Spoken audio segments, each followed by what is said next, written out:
Aggressive grizzly bears mauled Peter to his death. I've met bears before, but at that moment, it was like a part of my brain knew exactly what was going to happen, but the other part of my brain was denying that it was happening. I knew I was in serious danger with her two cubs there. This is what the 39-year-old had to say when he realized he was in the last few seconds of his life. If you want to hear the full story, don't go anywhere and stick around till the end. Peter Graham has been in the hospital for a month after a mother grizzly bear attacked him in Kananaskis Country. But he can still remember every scary second of what happened to him. Since he was a teen, Graham has been exploring in the mountain ranges near Canmore. He hikes alone a lot and likes to go on paths that aren't as busy. On September 26, 2021, he went to Kananaskis Country's Highwood Pass area, but he said it was full of cars. There were a lot of people at Highwood Pass, and he wanted to be alone, explaining why he chose a different trail a few kilometers away. But after about an hour and a half of being alone in the beauty of the turning larch trees, he and a bear both woke up.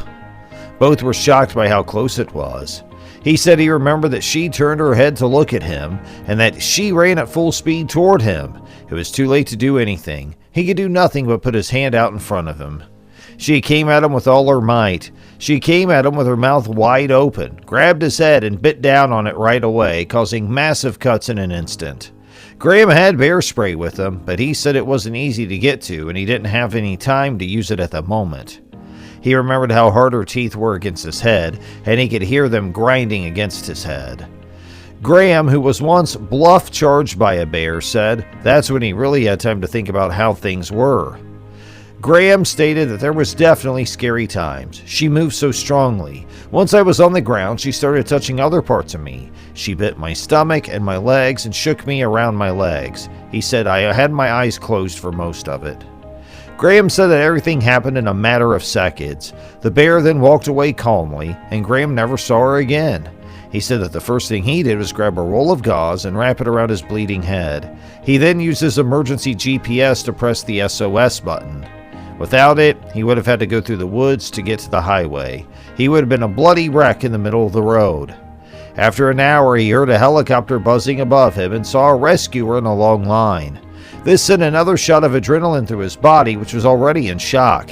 He said he always tried to prepare his mind for things like being attacked by a bear or having to be rescued from the back country, but nothing could have made him ready for that. It was a strange feeling to be flying right under a helicopter.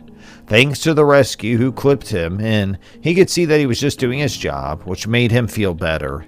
Graham had surgery in Calgary right away. He said that his head had 46 staples and that his face had 26 stitches.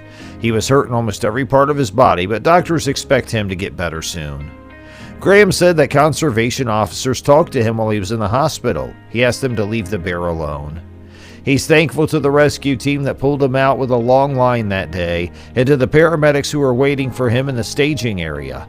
He says that a team of nurses and doctors helped him to get to where he is now, which is doing very well given what he went through. Even though the scars on his skin have healed, he says that that's the only place he's ever been hurt. He's always been ready in his mind for something bad to happen, but it was a very scary day. He hasn't been traumatized by it because he's been in dangerous situations before and knows people who have. He said that the next time he would make more noise and make sure his bear spray was even easier to get to. He tells people to be aware of their own limits and always be ready for anything.